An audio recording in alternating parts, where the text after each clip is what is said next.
Good morning, sir. I am Jason D. Coro, S4G, and today I will explaining what is transverse stability. So, unsa ang transverse stability?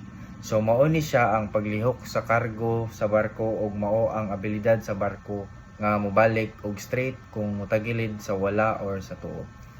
Kung stable ang barko, dili siya dali matumba. Ganong importante ang kargo? Ang kargo na ay timbang. Kung mulihok ang cargo, mulihok pud ang balance stability sa barko. Busa importante kayo ang sakto ug safe nga pagbutang sa cargo. Kung ang cargo mulihok padulong sa usa ka side, mutagilid ang barko. Kung bugat pud ang isa ka side, kini makapawala sa stability sa barko. Kung ang cargo mulihok samtang ga-travel, kung kusog ang balod, ang cargo pwede mulihok.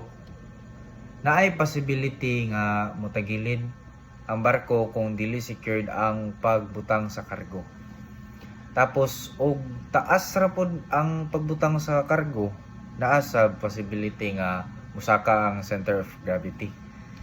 And kung taas ang center of gravity, hinay iyang stability, dali ra kayo mutagilid ang barko. And natay importance sa saktong loading. Ang cargo kinahanglan pantay ang pagbutang, tarong gi-secure, dili kaayo sobra kataas para stable and balance ang transverse stability. So overall, sir, ang paglihok sa cargo kay one main reason na makadaot sa transverse stability. Tapos kung sayop ang pag-load sa cargo, delikado ang barko.